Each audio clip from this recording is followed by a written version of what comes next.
boorama waa caasimada deegaanada gobolka Awdal waa magaalada dusha sare ka bilaysan sanadii u dambeeyay sii fidaysay balse markan kama hadlayna taariikhda magaalada iyo hay'aankeega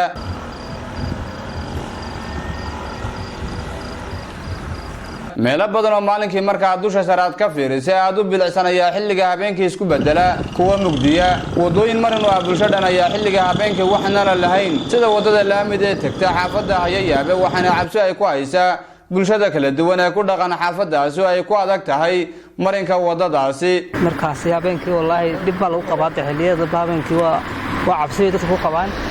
markaas daraadeed waxa loo baahan yahay in la iftiimiyo aad baa loo cabsanay wallahi dhibaato xoog weyn baa lagu qabaa sidaas islamada waxa qayb ka mid ah jidkan oo ka mid ah jidadka halbowlaha ku yaala magaalada Boorama muddo hadda laga joogo ayna la khashaafada ay ku xidhan jidkani ururka Boorama $1 oo urur wadan iyo samarkaana ka shaqeeya waxyaabaha danta guud inkastoo jidkani waqti bilicsan marka laga hadlayo dhanka iftiinka balse muddooyinkii ugu dambeeyay qayb ka mid ah jidkaasi waxa uu ahaa mid mugdiya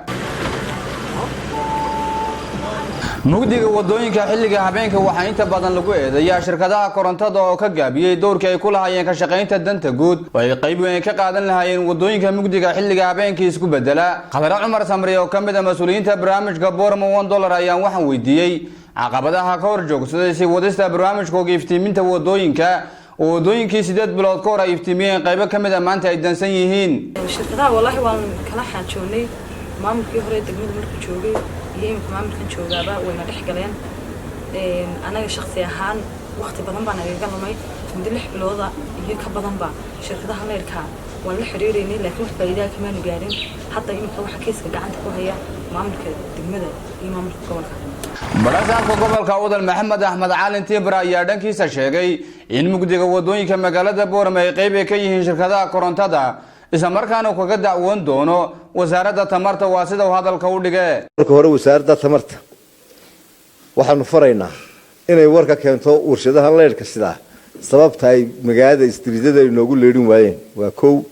Cabdiqaadir Wadaadire oo kamid ah dhalinyarada siyaasiyiinta deegaanada gobolka Awdal ayaa waxa uu qabaa in mugdiga wadooyinka magaalada Boorama ay keentay awood darrida maamulka degmada Boorama Imraan xaaladda sababtoo xaalad taagan xaaladda magaalada iftiinkii uu ka maqan yahay muddadii la bilaabay mashruucan Boorama $1 aad baan ugu mahad celinaa dhalinyaradii dal iyo dibadba joogtay iyo qurbo ka soo qayb qaatay ee dhaqaalaha geliyay dhalinyaradii Boorama $1 tacabka gelisay wareejisay 46 leyd oo shinmaya lagu wareejiyay Saleebaan maanta waa nasiib daro inay madow yihiin leydkii oo dhan taa waxa soo baa kow waa qorshaxmada horta golaha deegaanka iyo maamulka degmada Boorama taasoo keentay in labada shirkadood ay tahli waayeen inay ku amraan inay la heshtaan magaalada waxaana nasiib darro waqtiga uu joogay Mayor Saleebaan in ay dhacday in la sameeyo heshiis oo kula heshiiyay labada shirkadood inuu midba lacag siiyo anu qofkii ka biyadiidaan ahaa maanta xafadii daawan kartaan oo ka hadloo wali wasiir u sheegaynay wasaaradda maaliyadda iyo cashuuraha bariga inta talaabada wax laga qabto haddii de shirkadihii 40 laambadood la yiri lacag la siiyo magaalada Boorama wada leer lagu xidho lacagta la siina xaga la keenaya taas horta waa awood darrada iyo sharciyada ayna mari kareen golaha deegaanka dhalinyarta asxaabteeda waxaan aad ugu dhiirigelinaynaa inay yeeshaan ku dhacay lagu maamuli lahaa shirkadahan leerka 46 leer oo la shiday oo shacabka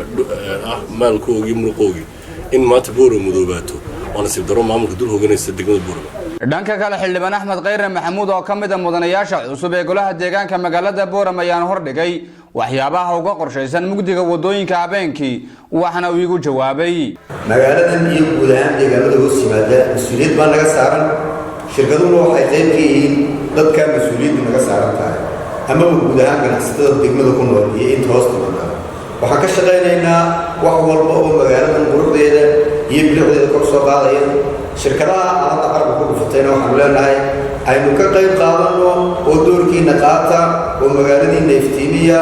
oo danta guud ka shaqeeya isku soo wada duuba mugdiga wadooyinka magaalada Boorama ayaa waxay tahay su'aal hortaala golaha deegaanka magaalada Boorama waa Imraan Xuseen Aadan wararka telefishanka caalamiga Home Cable TV Boorama